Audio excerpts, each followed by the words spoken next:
Don't want to give money to the oligarchs, but love lobbing Scorchers? Do we have a deal for you?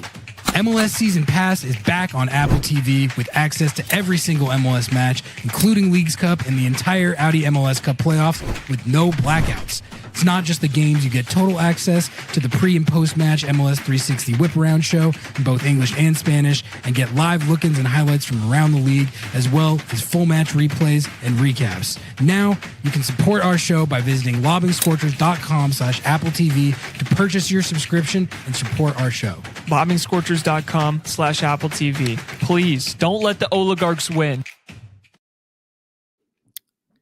Good morning, everybody. Welcome in to another episode of Lobbing Scorchers Kickoff. I'm Ari. Nico had a little bit of a delay this morning, but he'll be here just as soon as he can. We got a great show for you this morning. We got the Ryan Kent era set to be announced as beginning. It's not officially been announced yet, but it's all but official. They put out a little teaser video that didn't show his face, but it showed his tattoos. So I think we can safely glean that the Ryan Kent era is about to get underway. We're gonna talk more about the San Jose Earthquakes 1-1 draw against the Seattle Sounders in Matchday 6, and gonna hit some league-wide storylines as well. So it's gonna be a good show.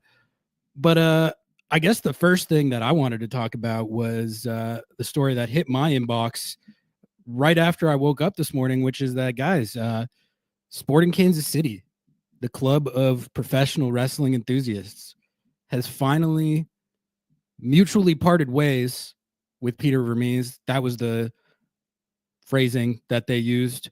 So, I mean, I don't know how mutual that actually was, but it's funny. Noah and I were laying down the draw pod last night, and we were talking about whether or not we thought this would actually happen, and I didn't think it would. I'll be honest. I was pretty sure that they were going to just let it rip for another year. So I'm pretty surprised to see it, to be honest. Like, it seemed like he had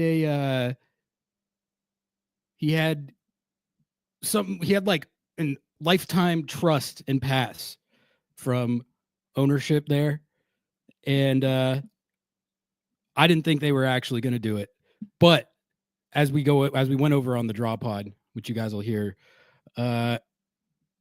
we read the statement that the Cauldron supporters group put out, and they were not happy. They were not happy. It was about 4K words of blazing hot rhetoric. So I think just the pressure finally got to them. But I'm not seeing anyone in chat right now. So okay. I see what's going on here, guys. Sorry.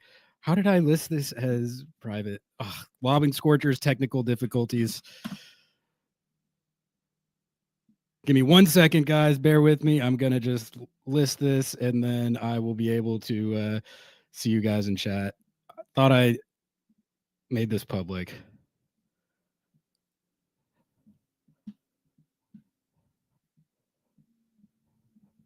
All right, there it is. If someone could hit the chat. All right, there it is. There it is.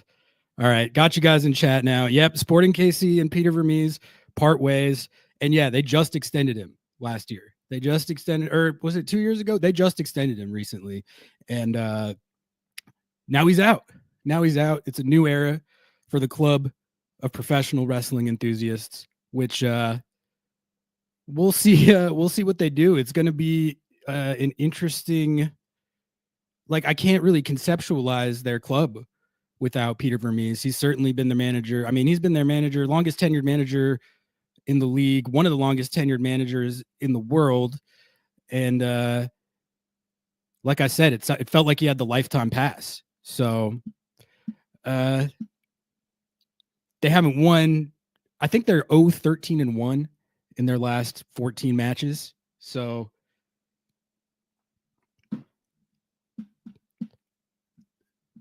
all right, we got Nico jumping on the stage right now. Nico Moreno, my guy, what's going on, man? How are you Hey, feeling this morning? what's going on, man? I'm doing all right. Can you hear me okay? Yeah, I got you. Oh, I was just talking about Peter Vermes, Nico, Sporting Kansas City, the club of professional wrestling enthusiasts, has let him go after about 35 years on the sideline. What was your reaction when you saw the news that they actually did it? it was about time.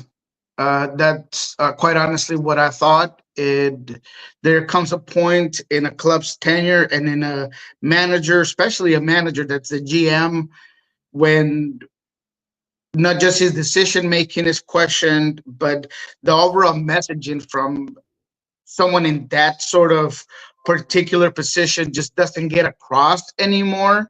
And it's well known in Latin America that sometimes you just got to make a move just to make a move from a almost ideological type of character, right? I mean, that's Peter Vermes, right? He's been there so long. You can't say Sporting Kansas City without mentioning his name. He's built it, he's put it together, but that tenure is done. He peaked. There's been a decline for several years. We've expected him to be held more accountable for certain decisions at the GM level, certain decisions at their coaching level. So I just thought it was time. Nothing against him, of course. Very intelligent guy, very put together, super nice to media members, or at least the times that I've been able to talk to him. But at the end of the day, it just feels like it was time for this page to get passed along, move on, and it almost feels like he was maybe a year or two too long that they held on to Peter Vermes. Yeah, he had a lot of success, to be fair. They won an MLS Cup there. I'm pretty sure they won an Open Cup or two, maybe. So it was a successful era. He took over when they went from being the Kansas City Wizards to Sporting KC, and really, like you said, built that operation from the ground up. But honestly, I think if you talk to a lot of Sporting KC fans, they would have said it was probably time for this, like 3 or 4 years ago. So. Yeah, we'll see what they do. It can't get much worse for them right now. They're bottom of the league table, and they haven't won a game in 14 matches, which is honestly that's like hard to do in MLS. So, but like I said, I was honestly surprised. Like when Noah and I were predicting whether this would happen yesterday, and I said I didn't think it would. I said I thought they would probably course correct just enough for him to keep the job. That seems to be what always happened. Is there would be runs where people would be like, "All right, this is finally it," and then they would start playing just enough, just well enough for him to keep the job. But I think there's a happy medium in between, like the pressure and maybe at times even rushed decisions and added guilt that goes into coaching in places like Mexico, South America, where you have a run of 7 games where you're not putting results and you're already on the hot seat. I mean, the sort of records that Peter Vermes has had over the last 3 or 4 years, like you mentioned, that he would have been gone in any other league. I mean, there would have been just too much demand to get you off your job. I feel like in MLS, there's good things about it where you kind of accept that it takes a coach 3 years to kind of build the curriculum, put his ideology, and get the team running. But then there are times where there's just too much leniency, and you just allow somebody to just grow roots at the bottom of these clubs, and at times you just got to cut those off. Matt says NKC for work, and the news sports trivia for the night was how long it had been since they won. Sporting Kansas City was something well over 200 days. That's that's crazy, man. That is a crazy stat. All right, Nico, let's talk some Seattle Sounders because there's a lot going on right now, and I wanted to start with. We'll talk about the Earthquakes game. We'll talk some San Diego, but I wanted to start with Ryan Kent. The club was teasing the official announcement last night. I don't think they would have done that if there wasn't pen on paper, and that they had the video of the manufacturing the jersey, and you can see his tattoos. It's pretty clear that this is officially happening. Do you have any updates from your end, either on the news end or just new thoughts on this acquisition now that we can see that it's actually happening? Jeremiah on Blue Sky ended up going over the last update, which is just the fact that that transition was completed. I thought that it had been completed actually the day before, but that's just kind of the way the news cycle kind of came through and about. We had talked about on Friday during what we learned this week that they had already come to an agreement with the player. It was just about getting pen and paper. They were going to push it through. It was going to be a 1+1, so through December of this year with an option for next year. And all in all, it seems like a great, very club-friendly sort of contract. We have not heard anything in terms of money just yet, but you could just do the math. Obviously, they're going to pay the salary with what you end up getting back from Paul Arriola being put in the end of season list. And therefore, it should be around that range for at least this year. I expect that to be a lot higher for next year. And that's what I'm really curious about is what does that contract option for Seattle looks like? Is it $1 million? Is it $1.2 million? Is it 800,000? That's what's going to be interesting. Clearly, there's no DP spots open for next year, and therefore we'll see how that goes. But in terms of it being club friendly, it just gives Seattle all of the leverage, and they can look at this move and hope for the best. A move that has the potential to give you a player that could be a game changer, that could be a real, not just a contributor, but maybe a protagonist in this league, with obviously the caveat that there's also a possibility that it doesn't work out, that some of the attitude issues or personality things that he's had in other clubs arise, that maybe he doesn't fit. There's the question mark of his conditioning, where he's at, his game rhythm. But I guess the only other update is that the paperwork is already being put through for his P1 visa. I expect that to be at least a month before there's any resolution on that end, but at least that ball got going, and we'll have to patiently wait and see when we'll get to see Ryan Kidd on the pitch. Yeah, so Wade was asking that question. That was going to be my next question as well. How is his fitness? Are we a month out from seeing him on the pitch? Do you have any sort of read on, like, if he's been training solo while he's been without a club, or how close to match fit he might be? And then we had another question about the P1 visa.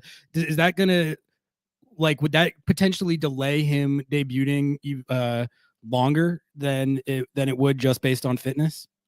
Yes, of course. He needs that P1 visa completely finished before anything happens. I do believe he could train individually, but I don't think he could train with the team. I was trying to get a little bit of confirmation on that, but I had not been able to. In terms of the fitness, I had heard from at least one person that they were pleasantly surprised with where he was at physically. So let me cut back to it. I had heard from someone that I trust that the team had been pleasantly surprised with the sort of shape he was in, but obviously that doesn't talk about game rhythm, and game fitness is very different to be fit and being game fit. I mean, That's something that we need to make sure that we clarify. So where does that come up? I just think that within that month or so that you're going to be waiting for him to get his paperwork in line. In that time, Seattle's probably going to be able to work with him individually. But all those things are still to be determined. And hopefully after today, when the announcement comes up, which I'm guessing will be today or tomorrow, we'll get a little bit more clarity on that end. Yeah, so honestly, with the visa stuff, it sounds like it could be over a month before we actually get to see him play in a Sounders game, but at least the process is rolling. And, from watching his YouTube highlights, he does seem like a runner, like a high work rate type of player. So, I don't know how much that means as far as getting match fit when you haven't been playing in a long time, but maybe that means that he might have a shorter time to match fitness than another type of player. I don't know. I guess we'll just have to see. Got a couple super chats here. Thank you guys for the support. Derek Richards, as always, thank you, man, coming in with the $2 super sticker. Appreciate you. And we got Bad Sequels. Thank you for the $5 super chat. Y'all rock. Thank you for making my Mondays bearable. Thank you for tuning in. And that's what we're here for. Got another question in chat here from Eliz. What does the lineup look like if all injuries except Areola are healed and Ryan Kent is fit? I need something to look forward to. That's going to be the question. I'm going to have to do a stream where we play with the lineup builder and figure that out. But I mean, basically the way I see it is he's going to be getting the minutes that Areola would have been getting. You know, Areola, I think they were going to deploy as a wingback sometimes. I don't think they're going to do that with Ryan Kent. Seems like he's like a pure winger, but Areola was playing higher up the field. He was getting a fair amount of minutes. I think those minutes just go directly to Ryan Kent now. So I think there's going to be a lot of minutes for this guy. I don't think it's a situation, you know, like Kim Ki-hee coming back. It's like those are going to be rotational minutes, spot minutes, that type of thing. This seems like a guy that when he is fit, they're at least going to try having him carry a pretty big workload. Like, do you see that any differently? Yeah, no, I totally agree. I think he's a guy that should be pushing and competing for a starting spot. And look, quite honestly, the starting 11 for the Seattle Sounders team is such a fluid concept that we, you That's know, a good term for it. It's of no matter, you know. It's like that. What is it? The Wolf. That movie with Matthew McConaughey and Leonardo DiCaprio. Oh man. Anyways, what the guy's like, you know, with the Foosies, the Weasleys. That's exactly what the starting 11 is for the Sounders right now. So, look, I honestly do believe that this guy, if at his best, and if the potential that he had in certain moments of his career can even be at 80%, he's a guy that should be pushing for starting minutes. What does that mean for the rest of the squad? That's what we have to find out. There are so many question marks right now with what Brian has said, the way Brian has presented certain things, that I'm not really sure where Ferreira's going to go. I'm not really sure where Pedro's going to go. The only thing that we do know for sure is that Jordan is going to be up top and that Albert's going to be right behind him at the 10. Everything else is just hard to decipher. In my opinion, this team is more built to play the 4-2-3-1 than it is playing either the 3-5-2 or 3-4-3 or any way that you want to shape this three-man back line, and especially adding another winger. The other crazy thought that I had, and I'm talking about just crazy thought, because of everything that Brian said, and we'll talk about the San Jose game in a little bit, after the game in San Jose, about it sounded like he was leaning towards pulling the plug on continue to try and Ferreira at the 9. I do not think that this club was looking into this season saying Danny Musovski is our number 2 option at striker. I really doubt that anybody in the organization said this is the ideal way to go about it. Ferreira could just be another Cam. He could just be somebody that could play on the right pocket or the left pocket or whatever you want to do. So can Ryan Kent come in and do something at the striker? I don't know. I'm so desperate for a better option there that, you know, I hope they try him out. I hope they at least consider the option on it. If it's not at the winger and we're going to continue to play without wingers, then maybe we'll just put Ryan Kent as an option at striker.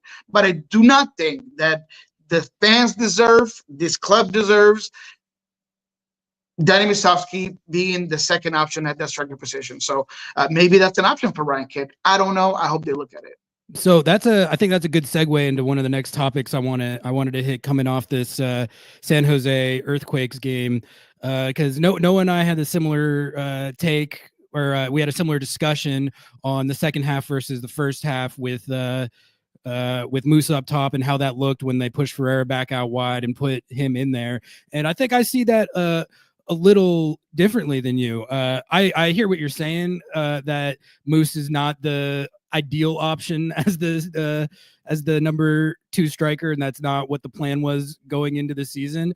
But I actually thought what Schmetz was saying after the game, I totally get that it sounded funny for him to be praising Moose at all in a game where he missed that many sitters, which obviously when you're a striker, that is what you are judged by.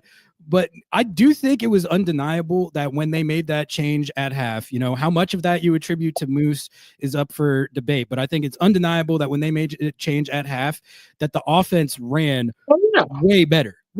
Like Ferreira looked way better. And really just the whole team felt like they were playing and combining and generating, and they were a lot more dangerous with that setup than they were in the first half with Ferreira at the 9. So I'm not saying that means you should abandon the idea of Ferreira playing the 9. I think there's opportunities where you can run that. They should keep drilling it in training. They should try and figure that out. And that should be the number one plan for what to do at that position. But the way I see it, I mean, I don't see why you wouldn't run what you ran in the second half at San Jose and see if that can keep working. And if that means starting Moose, like, I understand that that's not going to be popular, and I hear all your all your points on that, but if that's what works, then I think that is what you have to do. And I think a lot of the stuff that Moose was doing, like Schmetz mentioned, was probably relevant to why it looked that much better in the second half.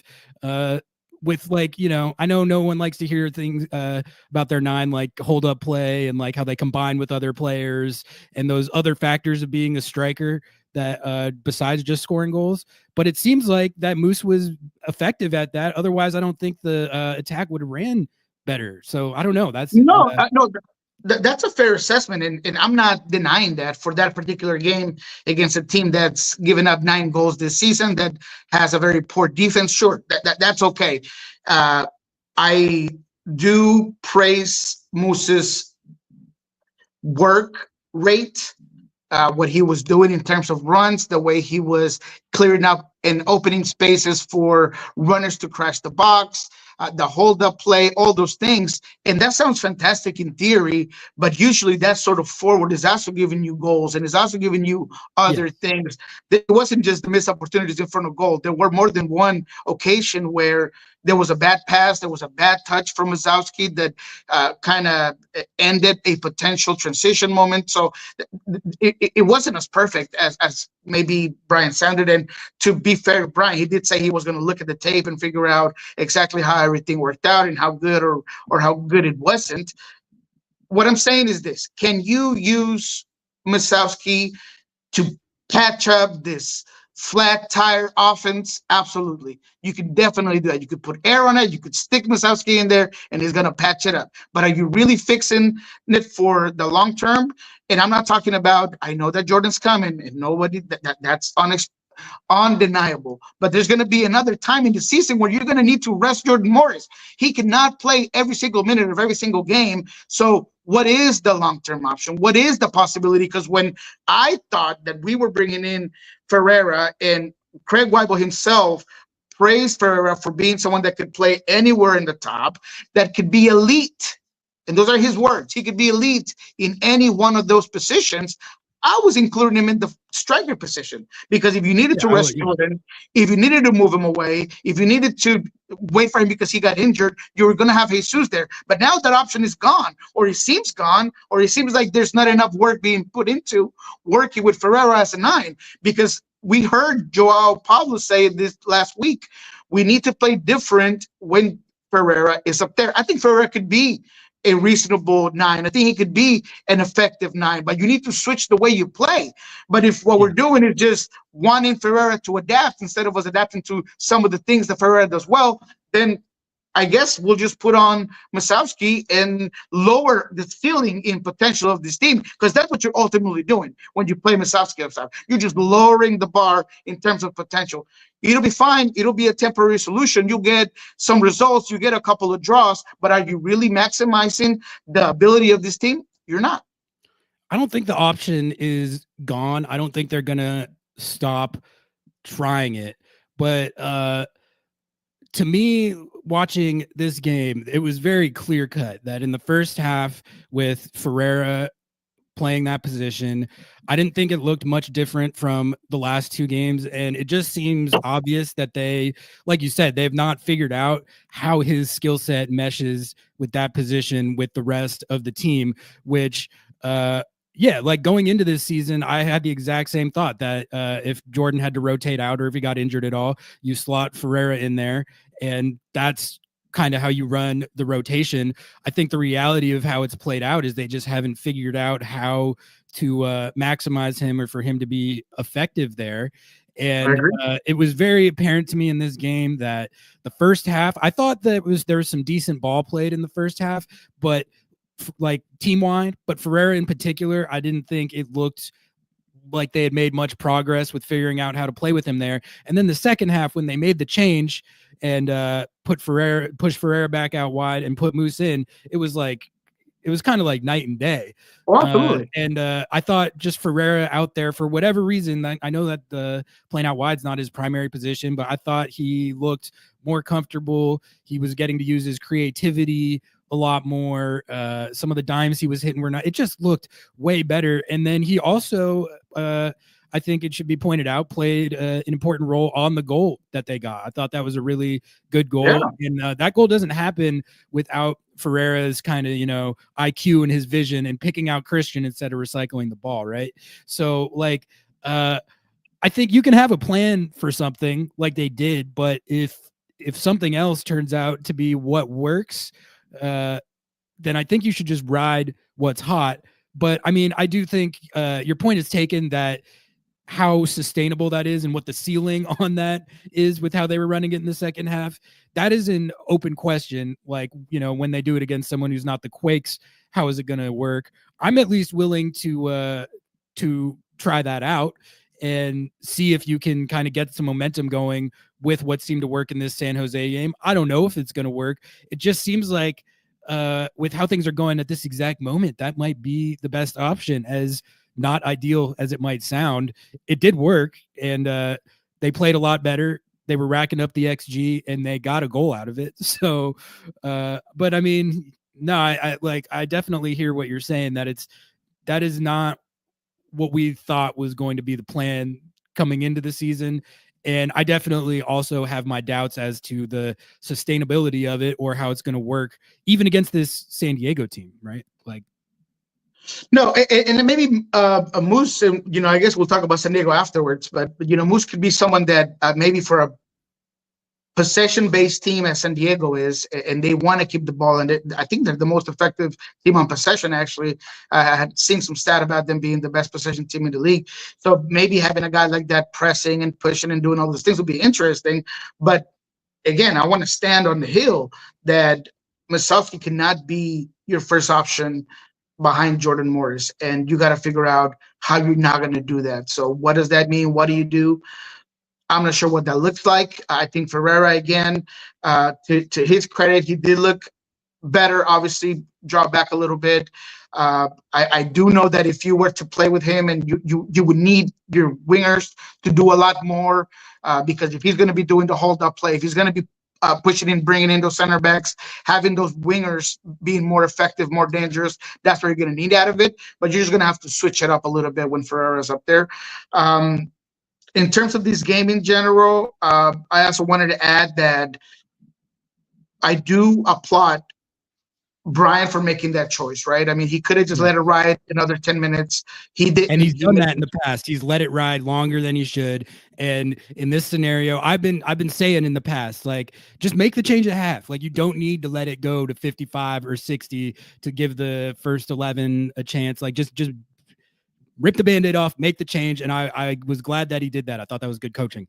Yeah, and I thought he was aggressive with how many numbers he was committing forward.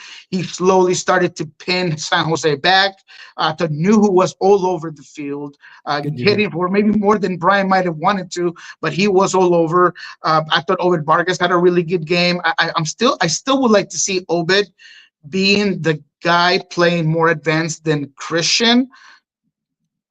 I just feel like he had done it so well at one point last season that I would like to see him up there instead of Christian. Christian could give you a lot of that rangy defensive play. He can try to get the ball out of the back a little bit. And I think Obed has a little bit more creativity, if not a lot more creativity than Christian in that final end of the field.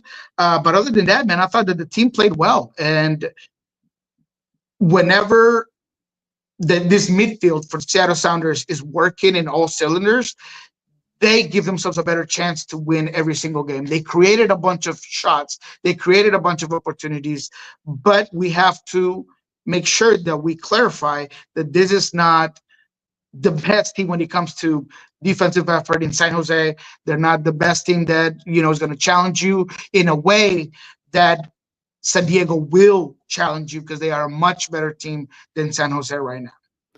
You know what this discussion about the number 9 is making me think about, Nico, is this U22 spot. They said that they were going to wait to fill it because they wanted to see how the team played and then assess how they should use that spot from there. Just talking through it right now, because I agree with you. Like, the situation where Moose is your de facto starting 9, that's not ideal. I'm kind of feeling like a U22 number 9 might be the play. I know a lot of people have been talking about like an Obed replacement with that spot, and there's other schools of thought on how they should use that. But I feel like they should try and replicate the Dejan Joveljic with the Galaxy pulled with that one, with that spot, or something to that effect. That could be a way of addressing this issue. Like, what do you think of that? Ari, Lobbing, Scorchers audience, that U22 move is no longer an option. You need a striker. You need to go and get a striker. There is no way that you're going to bring in a midfielder anymore. It's over. What you've seen out of this team this season demands you to go and get a U22 striker, demands for you to get the guy that is not only going to come in, contribute today, this year, help this team get far into playoffs, get this team do well in Leagues Cup, but he's going to come in and be the replacement for Jordan Morris at some point. You got to think of what's next, what's ahead. And in the pipeline, as much as the Seattle Sounders team has done so well at bringing in midfielders from the academy, defenders, fullbacks, wingbacks, any position that you could think of, striker is just not there. So you need to go out there and get a guy that perhaps you're using some of this money that is coming in from the Club World Cup and get you a $4 million, $5 million transfer fee U22 striker that's going to come in and work and be the guy up top. I love it. Yeah, no, I think that's what it's looking like that's what they got to do. And I think, there's debate at the time over whether they should have used that spot like right in that last window or if they should wait. And they were pretty clear that they felt like they should wait. And this is, for anyone who was mad that they were waiting, this is why they waited, because you can have your plan going into a season, but it doesn't always work out like that. And I'm not ready to throw in the towel on the idea of Ferreira playing the 9 for this team when it's necessary yet. I think that it could still work. And I want to be mindful of the fact that it's not necessarily abnormal for a new player to take a few games at least to adapt and start looking like they're fitting in with the team. So it could just be a situation where they need more like 8 to 10 games to really figure that out, as opposed to what we would have liked, which is more like 2 or 3 games.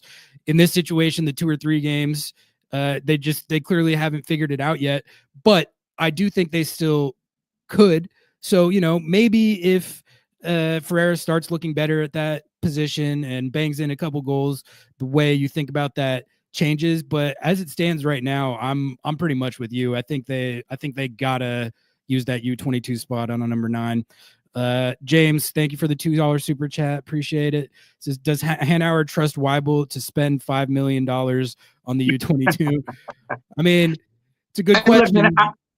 I have said this in the past. I feel like Craig Weibel gets a little bit too much heat for a guy that is having to go by with very little in his pocket. I did an analogy in a Spanish show this weekend that I hope doesn't come across bad, but I'm going to go ahead and say it anyways. Say it. a lot of times GMs go out there and they're shopping in the top, shops out there, Banana Republic, Nike, Adidas. Craig Webb, a lot of times, is having to buy at Goodwill and he's having to buy at Walmart. And if he finds a great deal, like with this whole Ryan Kent thing, I mean, maybe he just found himself a pair of like real, classic style of shoe that nobody had ever seen, that was signed at the bottom by Bob Dylan. I don't know. Maybe that's what he's finding. But he's having his shot very low because that's the budget that he's given. So, people had asked me, oh, why is Seattle going out there and getting a guy that has no club, has no team? Well, that's because that's where the budget that you're getting, and you're actually thinking outside the box to go and get that person. So to James's point, I do think that with $5 million, he can go out there and get someone that is good enough. I think that they would give him that trust. I know everybody's going to bring up Pedro de la Vega and Aber. I get it. I understand it. But there's been very few moments where Craig Weibel, and this front office have gotten a chance to go out there and buy what they wanted instead of where they have to. Yeah, De La Vega is really the only instance where he's gotten to do that. And that situation is just frustrating because, I feel like what we were seeing from De La Vega earlier in the season, I could actually see what they were seeing when they were scouting him up and felt like he would be a good fit on this team. Like, the more I watched De La Vega play, the more I kind of saw how he fits the mold of a Seattle player in particular. And, he was scoring goals. He was looking good. And he just can't stay on the field. So, like, if a signing busts through injury and not through play, that's like a different situation. But at the end of the day, like, the outcome is the same. So really, like, I think there's a lot riding on De La Vega coming back and staying healthy, which is anything but a foregone conclusion at this point. Yeah, that's a great point, Ari. I mean, people do got to see that. And I understand that it's difficult to understand how a player can have several injuries and, looking from the outside in and not having any insight on things is difficult to understand. If the player had, all of these things that you were kind of sold, a lemon, if you will, and this was a player that was broken, as I hear so many times, it's not necessarily that simple. There's a lot of things that go into finding the right player. But if you take away the injury component, I mean, man, Pedro was lights out. All preseason, I was praising this guy because he looks so good, so dynamic, so good on the ball. When he's played this season, he's been so crazy good. Yeah. I told you guys that in the game here against Cruz Azul, guys from Cruz Azul was like, man, that Pedro guy, I'm glad they took him off the field. I mean, he was just doing a lot of things. So those are the moments against Antigua. Everything about Antigua, and when we played him here, when he came to journalists around that specific matchup, everybody was praising De La Vega. He was just a guy that was called different, that was an eye magnet, that you had to know where he was at. That's what he provides. So I think that there is a world where, for Craig Weibel's sake, if Pedro comes in, is healthy, and he can give you hopefully 10 games where he's just lights out, the ceiling of this thing moves up that much better, and the outlook on Craig Weibel looks that much better. So that's a great point, because I do feel like the talent is there, just the physical component just hasn't. Which is a big part of it. Which is a huge part of it. It's a huge part of it. Max says, when Garth got hired, people weren't convinced that he could effectively buy a big ticket player, especially with his first signing being Nelson Valdez. He eventually got us Nico and Raul. I think it's a fair point. Like, the sample of what Craig Weibs has actually gotten to do isn't that big yet. Like, the big move that he's made so far is De La Vega, which I think the rest of this season is going to be the tell on if we can definitively make a judgment on if that's a bust or not. There's still a scenario where he comes back, looks like the player that he did earlier in this season, contributes to the team being a top 2 to 3 team in the West, making a run in the playoffs. If all that happens, maybe we're having a different conversation. As it stands right now, you have a player who's clearly talented but can't stay on the field, which is not it just doesn't help you much at the end of the day when you're trying to contend for stuff. Zach says they look better after Moose came on because Jesus makes insanely difficult passes that find runners in the box. So yeah, this is what Noah and I were talking about on the drop pod. He was arguing more that end of it, that the reason that it looked better in the second half was a lot more to do with Ferreira moving out wide and doing what he was doing from that position more than anything to do with what Moose was doing. I just think that I don't really agree with that. Like, I think if we're saying that Moose had nothing to do with why the team looked better in the second half, that's not what I saw. And Schmetz was saying the same thing after the game, and you can say he was just glazing his own player and sticking up for his guy. But when he said that, in my head, I was like, that's pretty much how I saw it too. Now, like, how much of that was Moose is up for debate, but I don't think that it is a coincidence or that it had nothing to do with it, that when he came on the field, it changed things. It lifted things. Yeah, So, no, it'd be unfair to Danny Masowski, it'd be unfair to Brian for making that change when he did.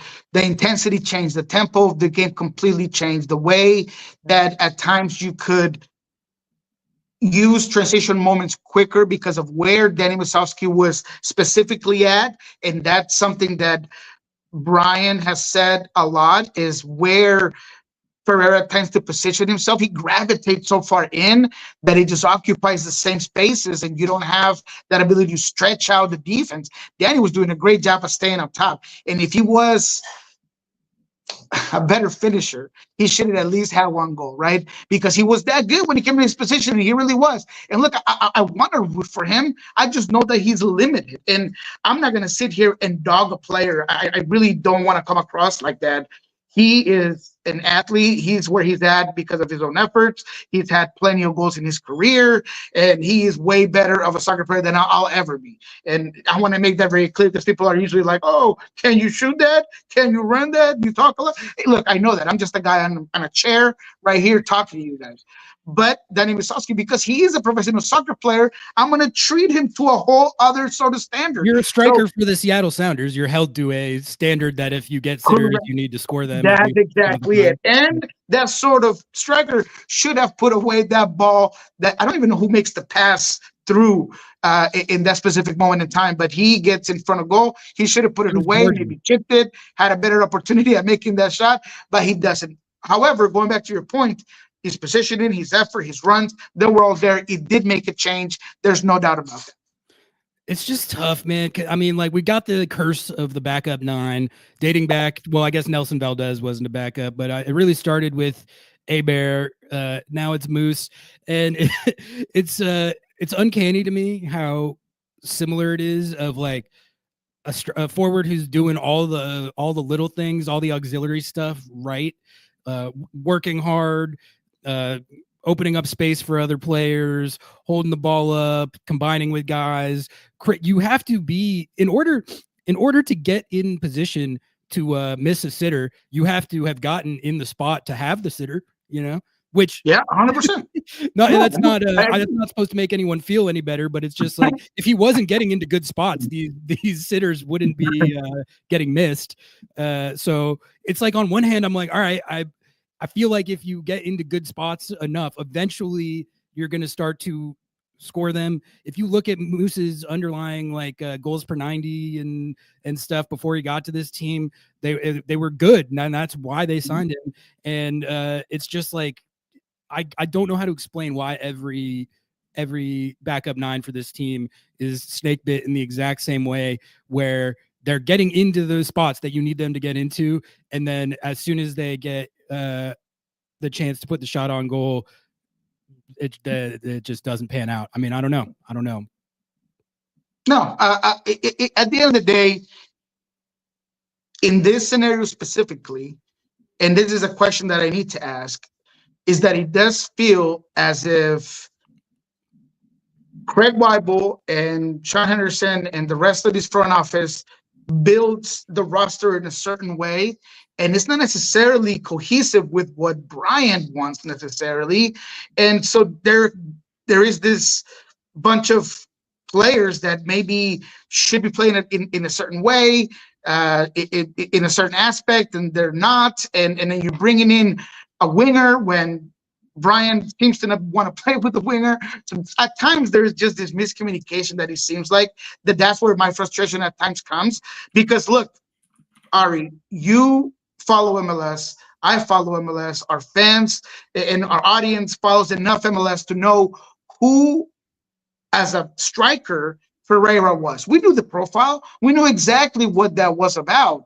So the fact that in some way you're kind of shocked that Ferreira's not going to do the things that Jordan Moran does just seems a little mind-boggling to me. So why are we playing the exact same way? You mentioned Nelson Valdez, right? He was a player that maybe got unlucky on goals, but he did that hold up play, those efforts. And who came to shine?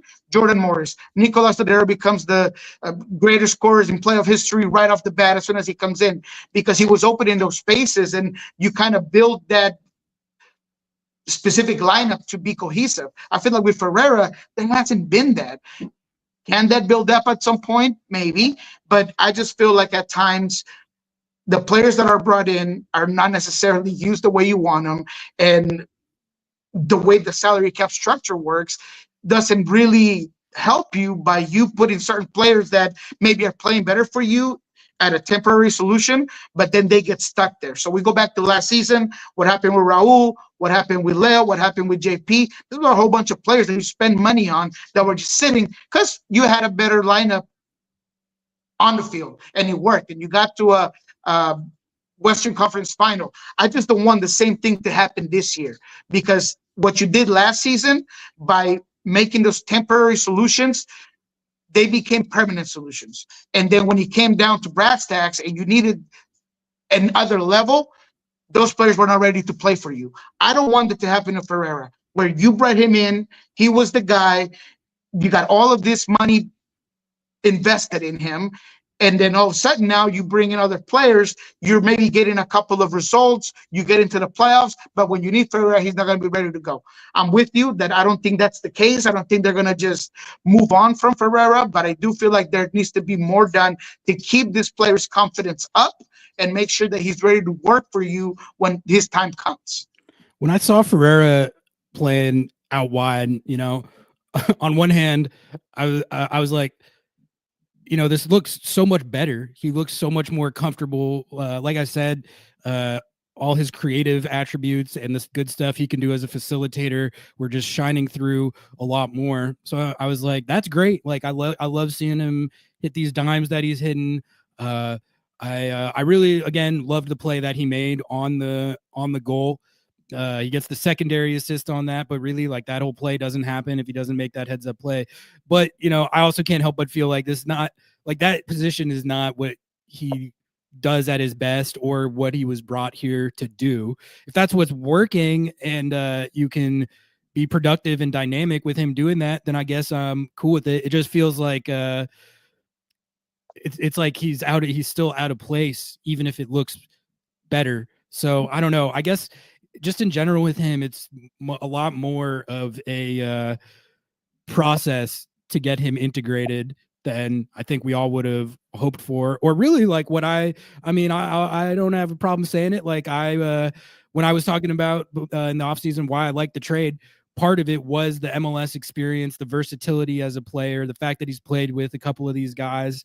And it seemed like that could make for a faster integration process. Just has not panned out like that at all. I think he's a unique player with a kind of special, with a unique skill set, and it's going to take time for him to adapt to this team. And really, with the points that they've already dropped this season, it's time that they don't really have, I guess. Like, they need to figure this out, start scoring goals, winning games, racking points. So, yeah, I don't know. Yeah. One last thing that I did want to say in terms of my notes here, I thought Paul Rothrock was pretty good, especially in that first half. He was probably the only player that came to play in the first 45. But he was very good. I think that the entire back line was great. Yamar, Nuhu, Jackson. This is a difficult offensive that you were being faced against. Espinosa was limited most of the time. I thought the Chicharanga was basically pushed out of the position where he usually is a danger. And I think that's credit to both midfield and defense. But overall, man, I thought Gamer was once again a monster out there in the one-on-ones, in his recovery speed, in just limiting whoever was on his side. I just thought that defensively, this team did very well. Credit to Christian as well. He did a lot, won a bunch of duels. I thought that he was very active, very engaged. So moving on to the San Diego game, I'm hoping that some of these performances you could build on, because you're going to have to be twice as good as you were against San Jose to get a result against San Diego. Yeah, I thought Rothrock was excellent in this game. He was man of the match for me.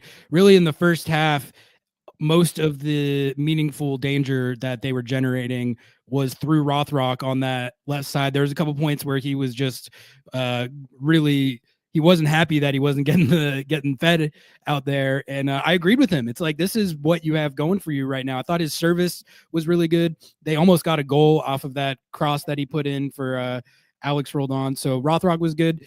And I wanted to shout out Georgie as well on that topic, because I thought he was really, really good after he came on as a sub. Just so exciting to watch them trying to defend him from out there. You can't keep him in front of you. Like, it's just tough. So Georgie was playing on the left as well, which, he usually is on the right, but he was just a menace, man. And he created so much half chances that, he's putting dangerous ball in the 18 that San Jose just had to kind of just clear. But if there is a little bit more effort to get to those balls, Seattle would have possibly gotten a goal just of a deflection, just of an opportunity that Georgie created. I thought he was great. I also want to shout out Albert Rusnak. He gets a lot of heat. Even Brian said that he's kind of expected him to do more. But I thought that the best chances in terms of through balls came from Albert Rusnak. I think he's the one that puts the ball to Musowski for that opportunity. He should have had an assist. He should have had an assist. He really should have had two goal contributions in this game, and that goal he did score should have been the game winner. But I mean, yeah, that was that was a great team goal. Like, I loved the ball movement on that play, like how Ferreira and Christian combined to put Albert in that island against Chicho Arango. Chicho Arango trying to defend Albert on that play was comical. It was a really bad defensive play by him. I don't really know what he was doing. Like, he way over pursued that. And then when Albert got around him, he just didn't even try to track back at all. But that is not an easy shot, folks. That is a very difficult angle, and the pace he gets on that shot. It was just, I loved that goal. It was a great goal. We got Tyler Nakatsu becoming a YouTube member. Thank you so much for the support. Everyone should follow his lead and become a YouTube member, because that is a great way to support the channel. And I'll let you guys know, Noah and I are going to start doing exclusive content just for YouTube members. So that's another reason to join. Couple people in chat were mentioning Gio Reyna when we were talking about U22 players. I think he's too old for that at this point anyway. And I just don't know. I don't know. I'm obvious. Everyone probably knows that I'm pretty anti-USMNT right now. But like, Gio is one where I bought in, and still do to an extent, to the raw talent. He hasn't been able to stay on the field either, and now he hasn't been able to get on the field at all for Dortmund, even though he's healthy. So I don't know what's going on with that. But like, to me, it still feels like a situation where it's like unrealized potential. You watch those things like the run that he made in the Mexico game, that famous run where he went from one end of the field to the other, just dribbling through and around their entire team. You see stuff like that, and you're like, man, there's only so many guys who can do that, but he just never does it consistently and doesn't. So I don't know. It's a long way of saying I don't think even if he was U22 eligible, I don't know about that. I don't know. No, and it's not what the team needs. And I'm not a huge Gio guy, to be honest, just because of his alternative and off the pitch things. I like guys to be consistent, to have a fire in their chest, and I don't feel like he's that guy all the time. So if you want to send me some US M&T guys, I mean, I'll take George Sargent or, Duncan McGuire maybe on a lesser scale. McGuire, that's a good shout. That's a good shout. I would love Duncan McGuire on this team. That's like the best idea I've heard so far. We got Asul in chat saying Kei Kamara. That's one that they should have done last year. That LAFC cooked with that last year. Yeah, and really, that's Shoot, the highest percentage signing that you could make. You could put Kei Kamara in an MLS game at any age, I think, and he will be good for at least a few goals in whatever minutes that you give him. It was crazy watching him last year, how at age freaking 40, man, he's 40 and he can still jump out of the building. He looked just as athletic last year as he did when he was in his 20s. So honestly, Duncan McGuire and Kei Kamara, I don't think they're obviously not going to get either of those two players, but skill set wise, that's what this team needs right now. Absolutely. This team needs. So, I guess that's all I had on that, Nico. Let's talk about this San Diego game, I guess. It's going to be a good test for this team. I'm really looking forward to this game. I've enjoyed watching San Diego play this year. They're off to a really good start. And, you do see this sometimes where an expansion team, they're riding vibes. I think St. Louis was an example of a team that was taking points above what their actual level was purely based on vibes, which they did it for a whole season. To be fair, they won the West. So you can't take that away from them, but they were on fraud watch on Lobbing Scorchers the whole year. And that turned out to be validated in the playoffs. So I think the question when we look at the San Diego team is like, are they riding vibes right now, or is this substantive? Are they actually this good? Right now, they're playing at 1.83 points per game, so I don't know if they are that good. But to me, they look pretty legit. Well, we're gonna see, but they look pretty legit, and this is gonna be a really good test for Seattle. I think this should be an entertaining game, if nothing else. And I'm gonna be definitely watching San Diego closely just to try and get a better read on if they're actually as good as they've been playing so far. How much San Diego have you watched, Nico, and what do you think of the season that they've had so far? I watched every game, and I watched 4 games this weekend because I was in Pullman with my son. But one of the games that I made sure to watch was the LAFC San Diego game, and they dominated LAFC. I mean, they should have won this game at least 5-2. I mean, they were that good. And this is what's interesting about San Diego. They do all the fundamentals right. Set pieces, dangerous. Possession and link-up play, dangerous. When it comes to transition, dangerous. Effectiveness in the final third, dangerous. Creating chances, dangerous. I mean, their percentages in all those categories are off the charts. They're either, if not first, they're in the top 5 when it comes to creating chances, when it comes to possessing the ball effectively. I mean, yesterday, they end up putting LAFC on the ropes on a couple of set pieces. One is a Lloris mistake. I understand that. But it's those dangerous balls in the 18 that are so consistent. The way that they manage their midfield, there's so much movement in the final third.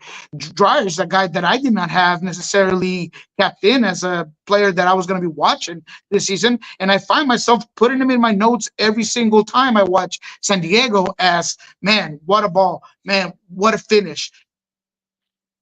Their bench is underrated as well. I think Thomas Angel does a lot of fun things as well coming off the bench. So, man, I thought that regardless of Igor Jesus getting a red card in the 53rd minute, that kind of gave San Diego even more space to go and get and put LAFC deeper and deeper into their own third. Man, I think San Diego was just good at what they do, and they dictate the game no matter what. I mean, this is an expansion team that was playing LAFC with all their stars and Denny Buanga and all of these things, and they just took it to them. And they, yes, it was at home, somewhere where they had not win until yesterday. I mean, or the weekend, that's Saturday. But no matter what, man, they just seem to know and understand that they're going to be the protagonist. They're going to get the ball. They're going to create the tempo. And that's a dangerous team. They were all over LAFC in the first 30 minutes of that game. They were up 3-0 in the first half hour.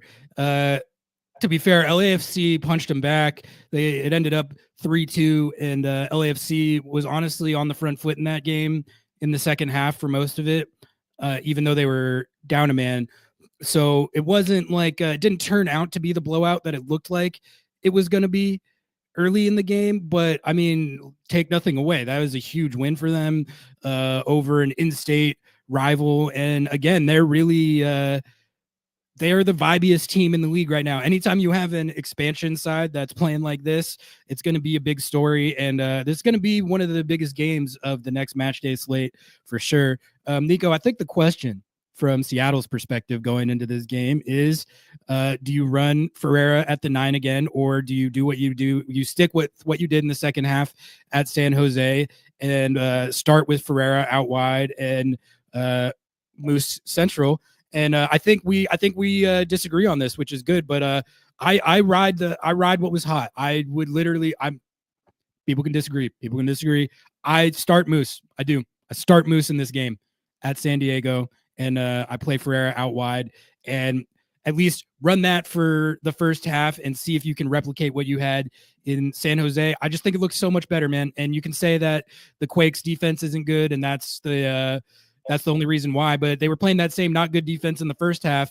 And I thought there was okay stretches, but I didn't think Ferreira looked much different than he had the previous 2 weeks. So I don't know. So if you're making the lineup, Nico, are you sticking Ferreira back at the 9, or do you do what I'm saying and ride what I see as the hot hand?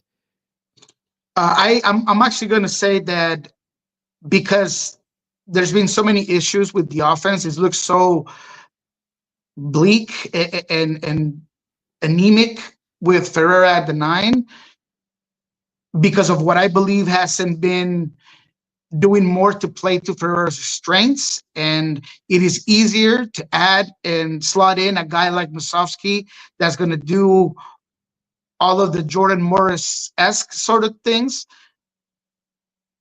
I would start him against San Diego. I also think that the level of motor and pressures and things that he could do might benefit you against a possession-based team like San Diego. So I would go there. I honestly do think that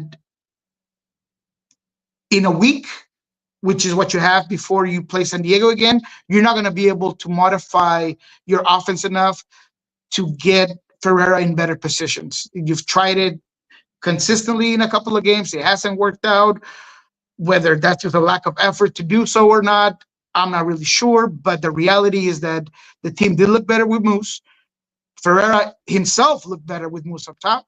And therefore, you should just ride it again just to see what happens. Exactly. This is a big challenge. This is a huge challenge. This is a much better team. I actually disagree with you that San Diego was that LAFC was better than San Diego in the second half. I thought that Chucky Lozano should have had 2 at least when he came on. To Thomas Angel could have had 1 as well.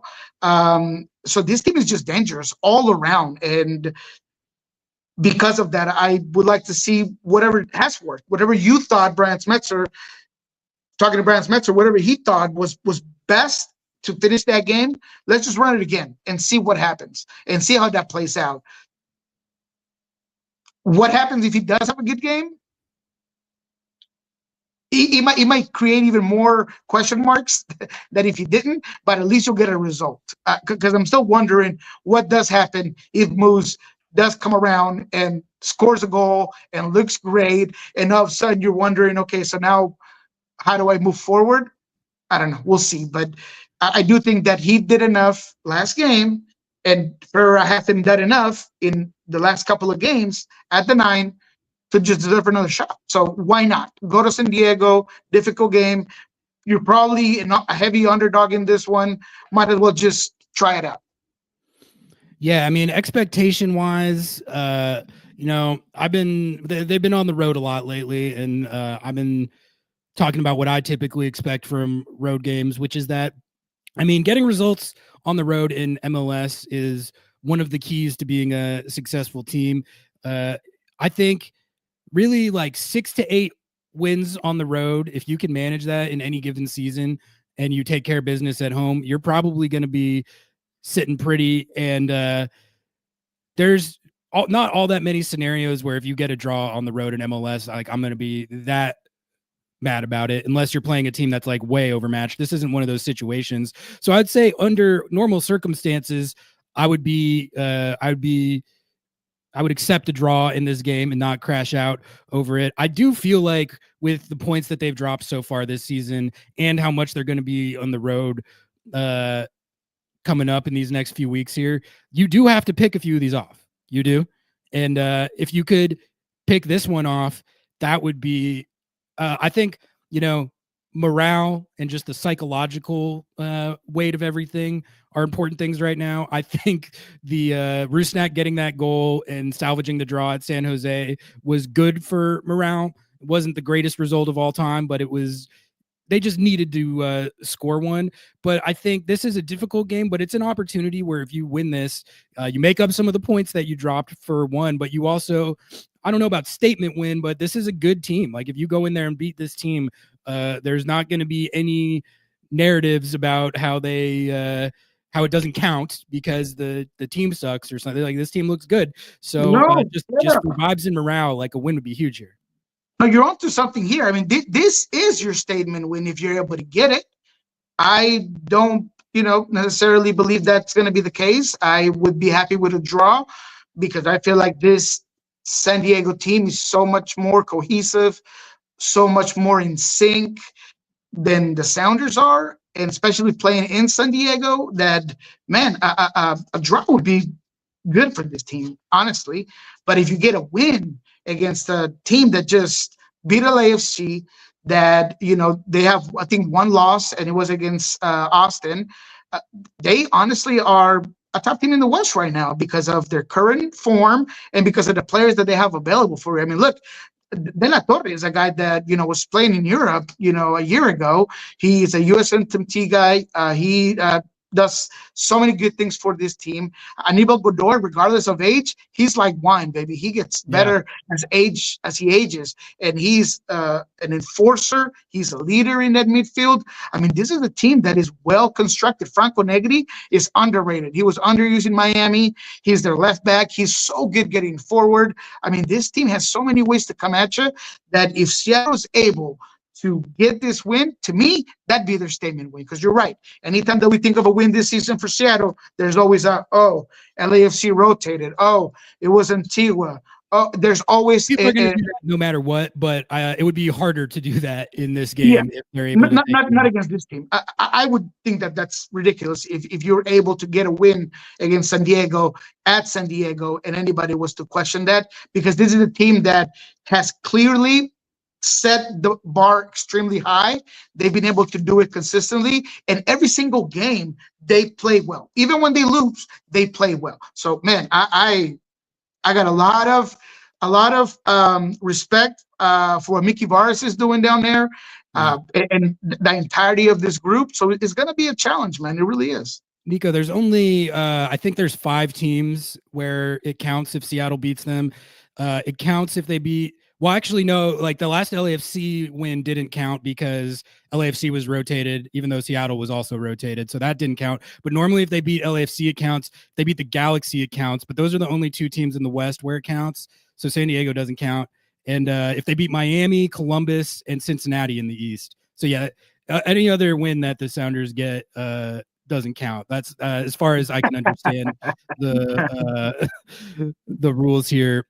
Chris says, love the discussion insight from Ari and Nico, but starting Moose is a guaranteed ceiling of a draw. Ferreira at top, we have a better chance of scoring and winning. See, I haven't seen anything in the 2.5 games where they've tried that indicates that. Like, it really, even I thought the first half of the San Jose game, especially the first 15 to 20 minutes, the footy was pretty good. Like there was some good ball movement. They were good in possession. They had a couple good looks. The Rothrock to Alex Roldan, that was a solid chance. But with all that, Ferreira still wasn't getting going. So I just think when you look at, I don't know, I think it's the exact opposite. When you look at how it looked with Moose up top, it was just exponentially more dangerous for whatever, for you can take that information how you will.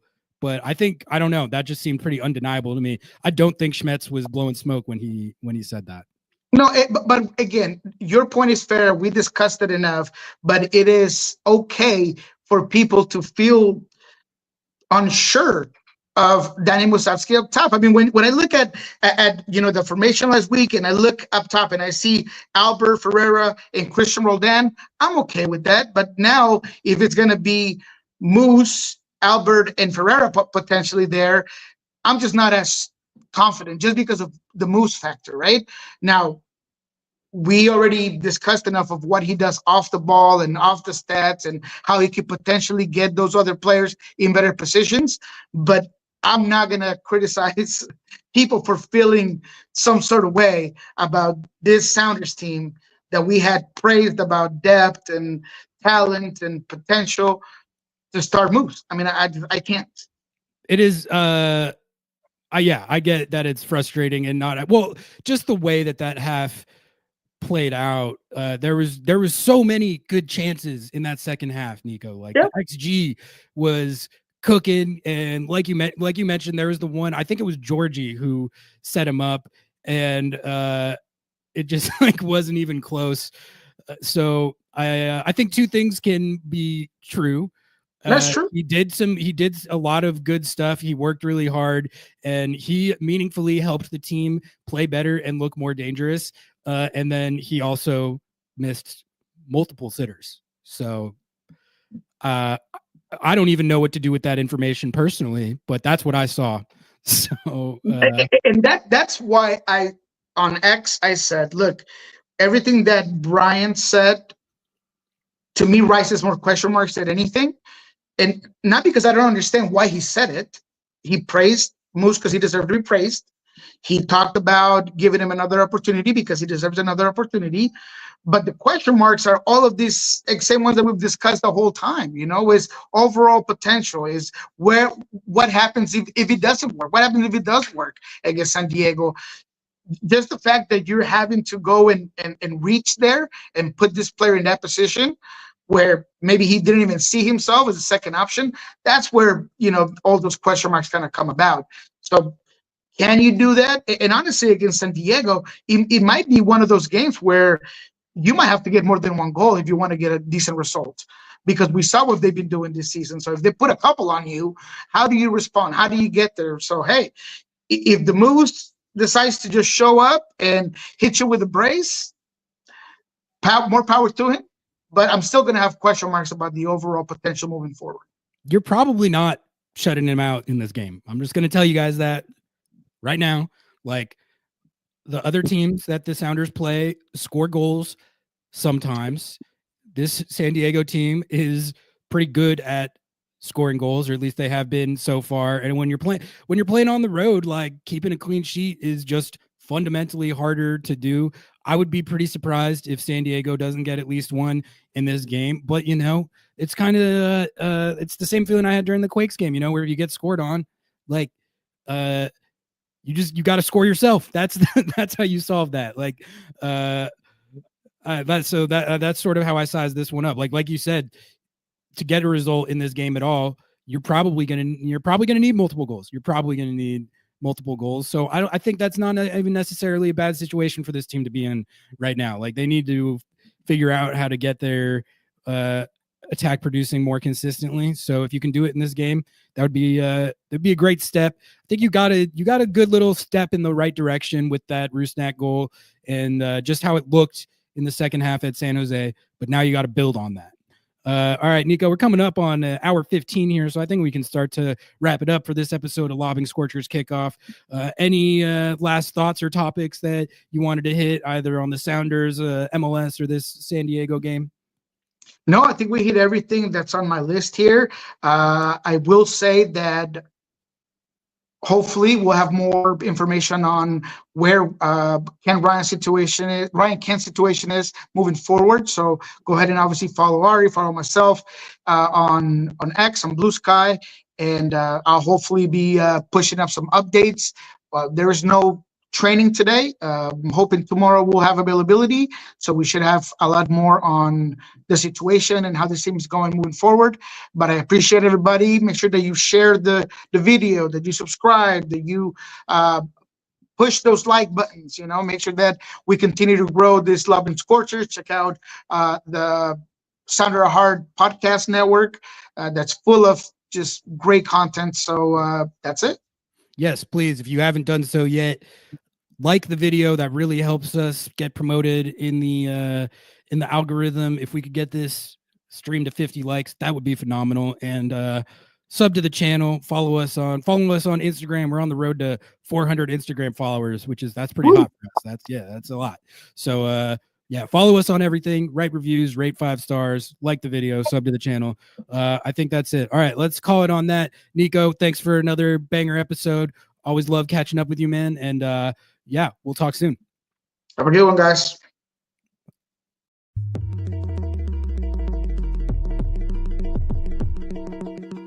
The Seattle Sounders' brand new 2025 kit is here.